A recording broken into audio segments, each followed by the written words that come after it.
Yo, what's up everyone? My name is Yura and we are back in Duel Links talking about Rush Duel again because this format has a vice grip on my brain. This current Rush format that is present in Duel Links is actually a lot of fun. It's been really interactive. I think a lot of the top decks are very fun to play and they play really nicely into each other. We finally have trap cards that do things, which feels ridiculous. I cannot believe we didn't have it before now. The best we had was like Trap Hole and Forever Freeze, and then a bunch of battle traps that like always got popped. And now we have Compulse and Riding and also Rice Terrace Crisis, but that's been around for a little bit. And honestly, these cards help a lot. They do a lot to make this format feel a lot more interactive, and you actually have to be paying attention while you're doing your combo on your turn, so you can try to pick out what back row your opponent does have or when best to deploy your own back row. It feels a lot better than just, I'm gonna swing in and pray to God they don't have negate attack this time, or widespread, or whatever it may be. So I've really been enjoying myself with this format. I've played it pretty much every single day since it came out, and I don't see myself stopping anytime soon. And the deck that I want to talk about today specifically is the deck that I use to hit King of Games. This is Spellcasters, or Sevens Road, or Strange Road if you're exactly me and you want to talk about the funny cats, because I love the funny cats, they're wonderful. And of course, the skill that facilitates it, Master Excel Road. Master Excel Road is a skill that can be activated by revealing a Sevens Road Magician, Sevens Road Witch, Swordsman of Roadstar in your hand from turn 2 onward if all effect monsters in your constructed deck are spellcasters. Then you can add up to 2 Sevens Road Magician, Sevens Road Witch, Swordsman of Roadstar, and or Fusion from your deck or graveyard to your hand. If you added 2 cards to your hand by this effect, also send a card from your hand or field to the graveyard. This send is not a detriment, it is a boon. And the reason for that hides in this card right here, Strange Witch, who reads, if you have no other monsters on your field, special summon a Sevens Road Charmy Witch, which is this fusion right here, who we'll talk about in a moment, or Sevens Road Witch from your graveyard face up to your field. Then you can add a fusion from your graveyard to your hand. So the skill in conjunction with this card functionally guarantees you a fusion every single time you are activating it. Even past turn 1, the skill is also pretty much guaranteeing you a fusion every single turn, because the other parts of this skill that aren't exactly Witch, Swordsman of Roadstar, and Sevens Road Magician also have their own fusion in Sevens Paladin, albeit it's a little weirder to get to if you don't have Witch, but you can make concessions where you need to in order to put a fusion on board every turn. And that is kind of the beauty of this deck.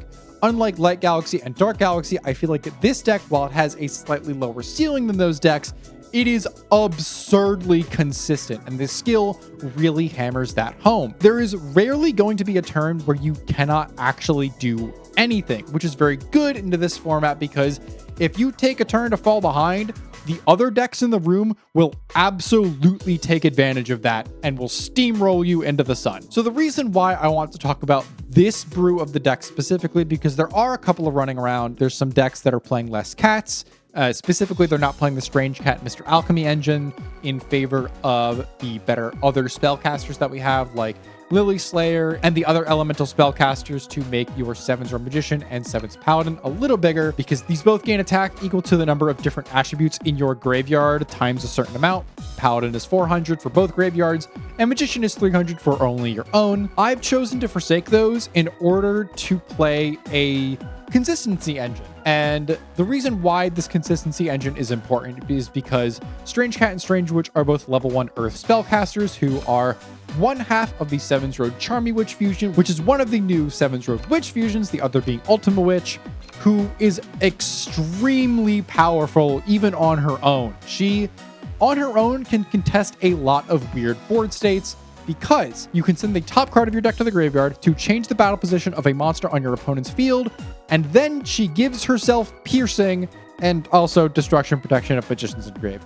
That won't really come up, because unless your opponent's on widespread, there isn't really a reason why it would matter. But the other two effects are really, really potent, and they can help to clear a lot of really weird boards. Even if your opponent has just set 3 pass, she can swap something to attack position so that your Magician that you've put on board can swing over that, and then she herself can punch over a defensive position guy for potentially 2,800 damage of piercing, which is a huge huge swing in life points. The only other part of the cat engine that really matters here is Mr. Alchemy. It's the reason why we're on the vanilla as opposed to the white hat cat, because Mr. Alchemy can, if you have no other monsters on your field, send this face-up card from your field to the graveyard to add a strange cat from your graveyard to your hand, and then you can draw a card. This is a fusion deck, so we will take all of the draw advantage that we can, because the more cards we have in hand, the more opportunities we have to make big fusion pushes. This is the exact same reason why we're on Pot of Greed as our legend spell, as opposed to something like Hammer Shot, which is the legend spell that I used on my King of Games climb, but now that I'm experimenting a little more, I really want to try out this theory of the more advantage you can get into your hand, the better, even if it doesn't remove problematic cards all on its own. In lieu of running Hammer Shot, we do have Talismanic Seal Ray, which is another spell card that can help us out some big weird monsters, specifically like Eternal Galactica Oblivion, who's a level 9 3500 attack fusion monster. While we can get our numbers up that high under certain conditions, Seven's Paladin gets up there pretty nicely. Master of the Seven's Road can get up there, and we'll talk about him a little later. Even Seven's Road Magician can beat over that if we have like a bunch of attributes to work with. Our Seven's Road Magician, I'm pretty sure caps out at 33 because we're missing 2 attributes. We're missing Wind and Fire. Talismanic can shuffle back 4 to shrink a monster on our opponent's field by its level times 200, which means fusions like Eternal Galactica Oblivion, which is a 9, goes down by 18. And that helps so much. The other part of this deck that helps with dealing with bosses like that is, of course, Charmy Witch, because she can just swap to defense and punch over. The only other Seven's Road name we're on in this deck is Sorcerer, because Sorcerer is a really solid mid to late game card where if you don't manage to find exactly the pieces you need to combo, or maybe you whiffed on a draw to get your skill online, Sorcerer can send itself and 2 other monsters that are face up on your field to the graveyard to Reborn, Seven's Road Magician, ideally, and Witch at the same time. Because if you get Magician, you get Witch for free. Technically, this can special summon any level 7 or lower spellcaster, but for the most part, you want to be summoning Magician and then summoning Witch afterwards. I do want to talk about the extra deck a little bit, because the new cards that we got are extremely fun to pull off. Seven's Road Ultimate Witch is very quickly becoming one of my favorite cards in this deck, because even though her effect is simple, it's exceedingly powerful. She's a little harder to make. You have to use Witch plus a Magical Knight or Spellcaster type fusion monster. Extremely easily accessible late game if you have Charmy Witch in rotation through Strange Witch, because you can just go Strange Witch, revive Charmy Witch, tribute summon for Seven's Road Witch, and then fuse like that. And Ultimate Witch shuffles a spell card from your opponent's grave into the deck, and then you can add a spell card from your graveyard to your hand, and then you can only activate 1 normal spell card with the rest of the turn. This can recycle Pot of Greed, Magical Stream, which is our archetypal spell trap removal, Talismanic Seal Ray to beat over big monsters, or Fusion to extend into further fusion plays. She is such a fun finisher. I won a game with her last night by being at 200 life points, no cards in deck, made her with like the very last pieces of the combo that I had, added back Talismanic to shrink the only monster on their field I could attack to 0, and then punch in for 33. It was awesome. I love this card so much. The other new boss monster we got, apart from Charmy Witch, is Master of the Seven's Road. This is a card, much like Ultimate Witch, you should pretty much never make early, and if you do, I will be sad, because if you make him early, he's only going to be at like maybe 36, maybe 3900 attack, and with a 2100 defense stat with a bunch of monsters and cards in this format that can just swap his position, you'll be out an extremely powerful late game boss monster, and also down on a lot of advantage because he is very expensive to make. There's no real way to cheat into him. You don't have a Strange Witch to make him very easily.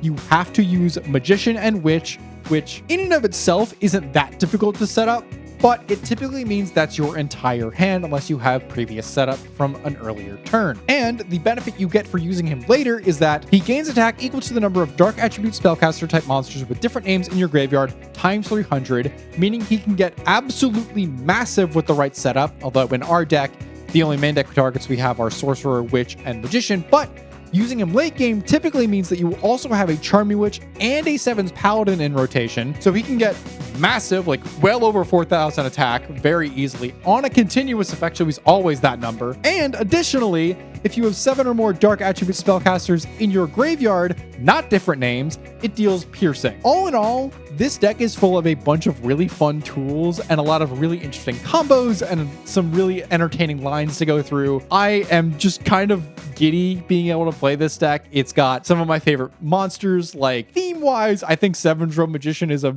Blorbo. Look at this goober. I love him so much. And the boss monsters that you get to play here are just a lot of fun to field and play around with. But that is enough of me yapping. Let's see some games. It literally took me so long to start recording these games since the deck profile that the WCQ started, which is where we're going to be playing our games today. Honestly, I'm super pumped about this format. I've been honestly really excited about playing the WCQ for a while, so I'm glad that I get to play these games in this format because I adore this. Okay, hand looks all right. Honestly, this is kind of an ideal starting hand. We're gonna rip the Swordsman of Roadstar, go 7's Road Witch. We're gonna tribute over the Roadstar. We're going to Witch, pitch the Witch, summon the 7's Robe Magician, and honestly, I'm kind of tempted to keep the Strange Witch in hand for follow-up next turn. So I think I'm just going to do that. I don't fear dying too much. Our skill isn't online turn 1, so we just kind of have to do this and pray to God it all works out. And honestly, I'm not too worried about it not working out because my opponent's on a 40-card deck. And typically, that means that they have a lot more stuff going on, so it's less consistent for them to find pieces. Of course, the skill does help them pretty significantly in that, like, any of the 3 pieces gets us there, but based off their ads, I'm going to assume that they've already got a Witch in hand because they added 2 Magician, or they've misplayed. There's the Witch. Never mind. I kind of expected that. So I imagine they're going to go Witch, Pitch, Magician, summon Magician, and then maybe Roadstar. I imagine they already have Fusion around as well, given what their ads were. So they're probably going to go Roadstar, summon Roadstar, and then go Fusion, I imagine. Or they're just going to punch over everything. Nope, there's the Fusion. Okay, here comes 7's Paladin. Honestly, that's like fine.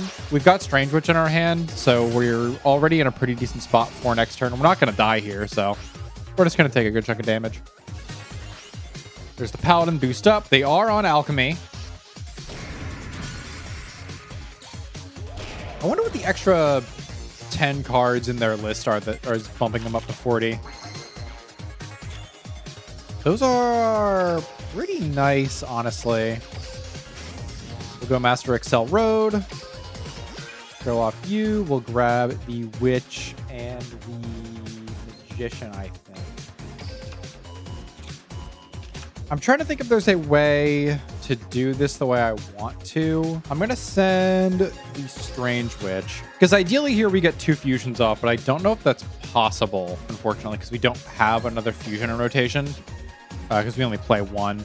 And this is kind of the reason to play 2, but I think this is fine to do it like this. Matching their board is honestly not a terrible thing here. Though it was probably better for me to do this a little differently, because I'm going to lose the Strange Witch anyway.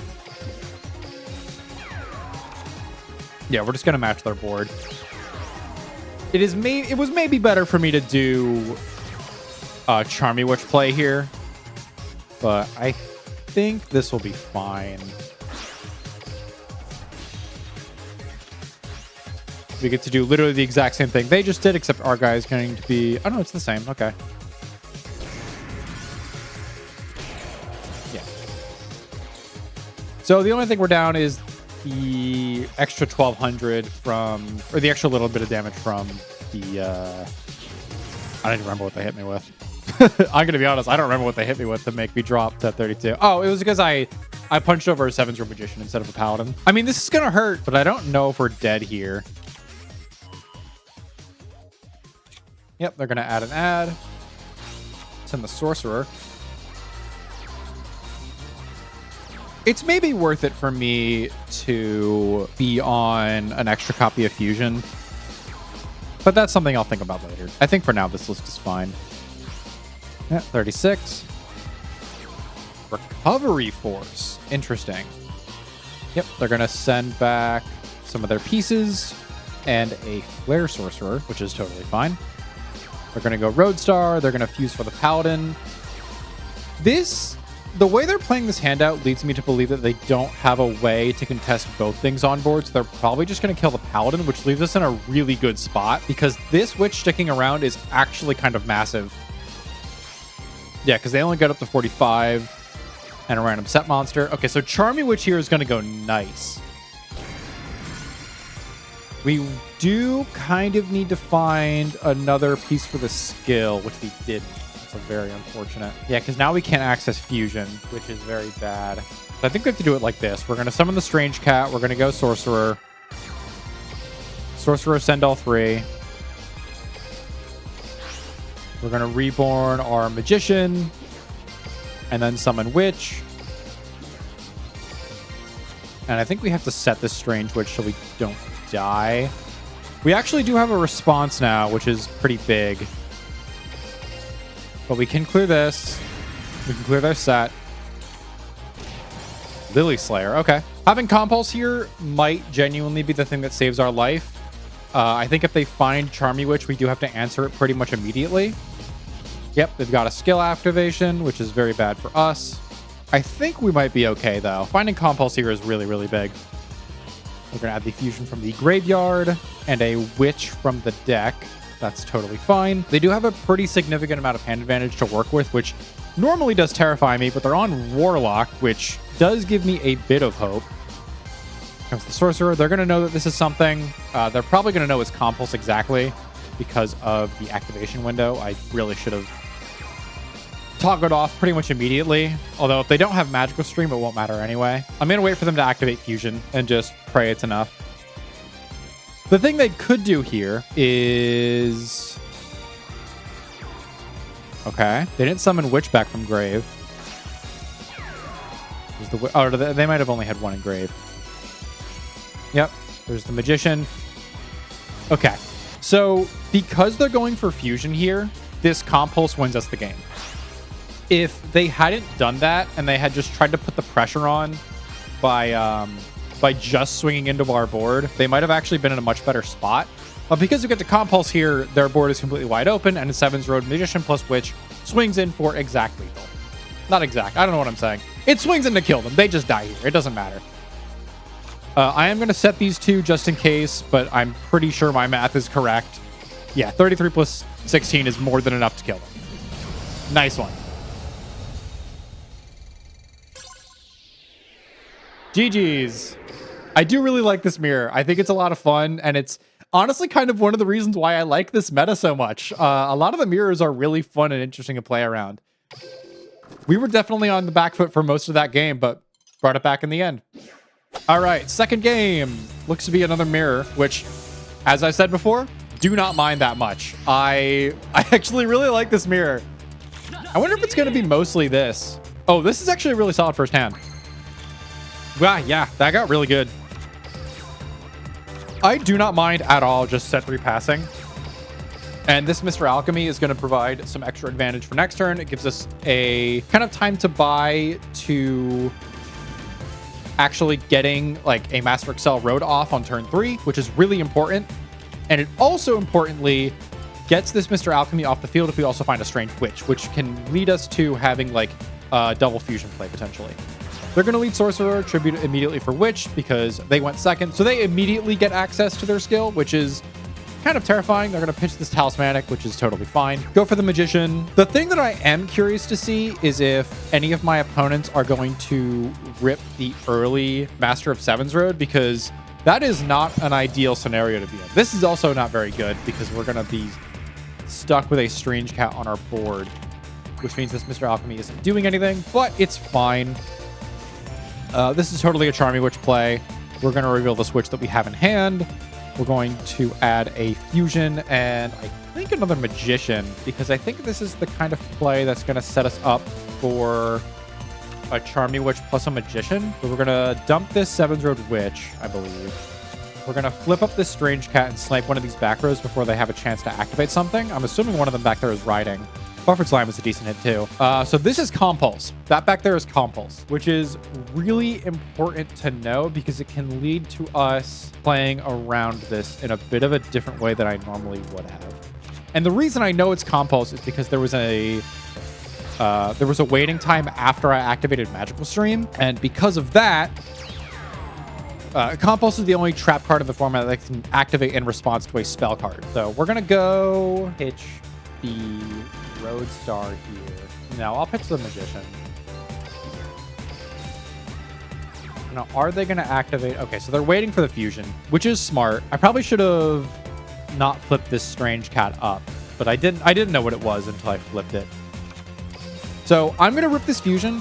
I need to bait out the Compulse at some point anyway, but unfortunately the way this is going to play out is they're just going to be able to Compulse here, bounce our Charming Witch back. Yeah, this is really smart by them, because now I cannot contest their full board, but I can at least contest the Magician, which I think in this specific board state is more important to get over. They're going to be in a really solid spot here though, because keeping Witch on board is so important. I think we should be fine though. We're on full life. I don't expect to die here. The best thing they could do here is find a way to activate their skill. And if they do that, this Witch on board becomes infinitely more terrifying. But if they don't find a way to activate the skill, we are kind of big chilling. Yep, there's the Strange Witch. I imagine they have a fusion in hand, or at least a way to get to it. But if they don't, yeah, there it is. So we're going to have to contend with Charming Witch, which is not the worst thing in the world. Charming Witch is absolutely dealable. She's scary, but it kind of depends on what they do here. I imagine they're going to swap the Magician. Yeah. So I'm going to take Piercing from something here, but they're out their Legend Trap. They're out Buffered Slime.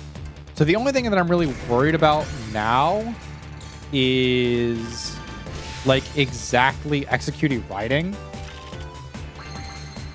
Those are really, really good. We're going to go Mr. Alchemy. There's no response, so both of those back there are nothing. We hit a Magical Stream. The second one is going to pop another Magical Stream. So they are completely out their back row because we watched them mill one of them earlier, which lets us be able to set this Executing Riding and just not fear anything, which is really, really good. That's also really, really good. Oh my lord, that's crazy. Okay, so I think we're going to get the Roadstar and I need the Fusion. This is kind of weird. I think the way we play this out is we get the Fusion and the Magician from deck, but we're not going to use the Fusion. We're going to send the Fusion to grave. And the reason why is because I don't want to make Master of the Seventh Road right now. There's just kind of no reason to. And the way I have my board set up currently, I can clear their board and I can still have Compulse online. And Compulse to me is more important here than Riding because I know they're completely out there. Oh, Mr. Alchemy makes Wish not able to attack. That's totally fine. But Compulse here is significantly more important than something like Riding, where Riding is important and Riding is a good card.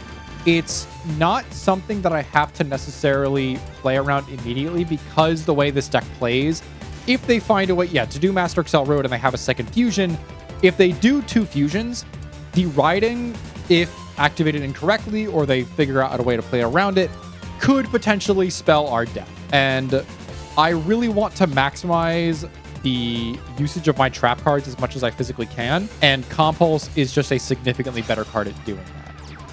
So here comes the Witch. I assume they're going to know that this is Compulse back here because I didn't toggle off immediately. So I want to see how they play around it, or if they play around it at all. They might just like rip a random fusion and I get to punish it really hard.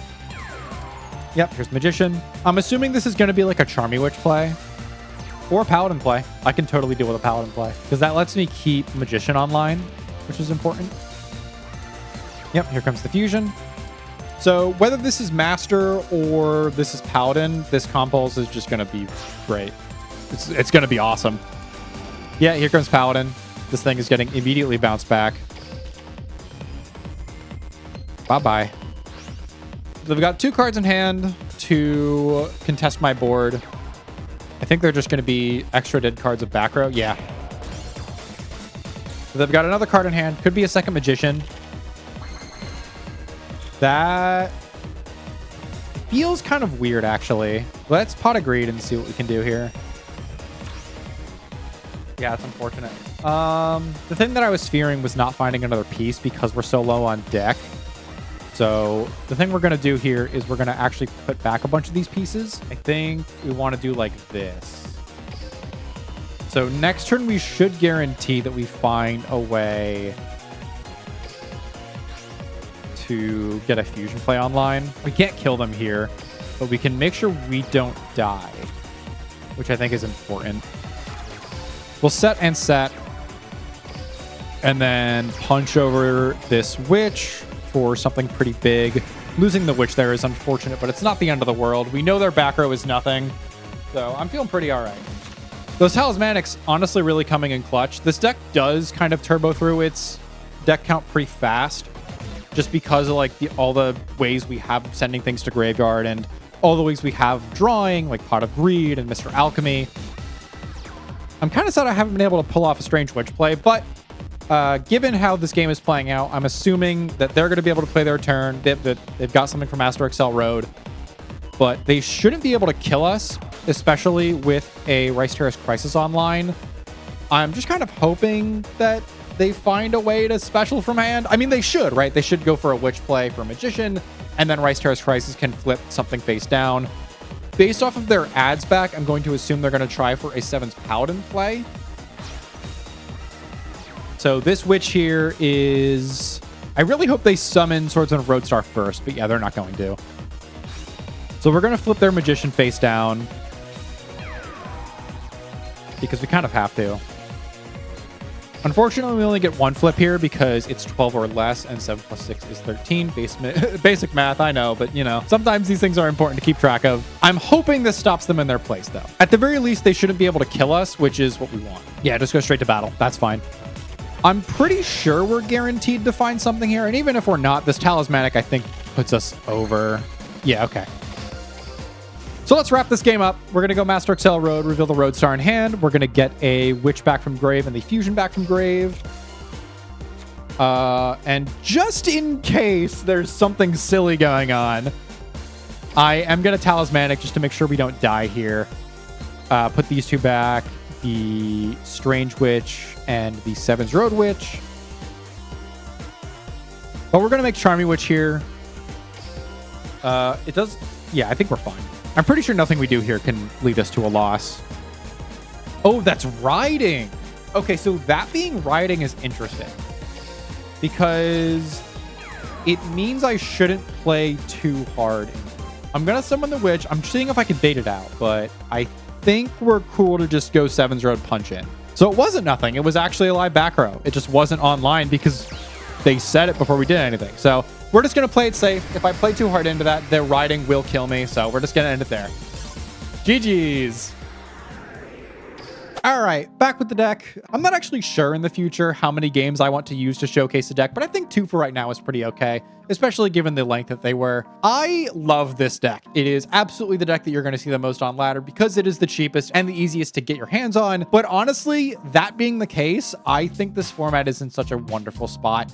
This deck, even the mirrors you get to play are really cool, and you get to think about a lot of things as you're playing through them. I think the trap cards are a really big part of the reason why. I think Compulse, Executing Riding, and even Terrace Crisis to an extent all provide a unique layer of interaction, and the only thing that is really going to be like set in stone, you're getting interrupted on potentially the worst thing that could be interrupted, is Compulse.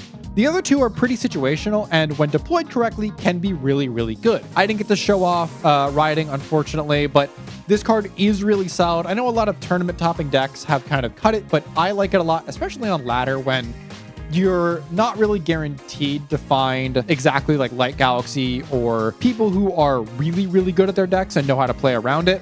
So I find one of each of these is really solid. Going forward, there are a couple of things that I want to keep in mind when touching this deck up. I think a second copy of Fusion is totally valid, and I might even try to find space with it. I might try to cut Sorcerer down to 1, or maybe even like cut a copy of Mr. Alchemy. because I do think 2 fusion is important because it helps you set up more consistent double fusion plays, and you don't have to enter these turns like we saw in the games where you have a strange witch in rotation, but the fusion is like stuck in your hand because you want to use it first and then try to get it into the grave, and then strange witch isn't doing as much as it should. So I'm kind of back and forth on it. I do think going forward, a second fusion will find its way into the deck. I don't really know what to swap out for it though. The other thing that I am kind of considering is Ghost Cyclone.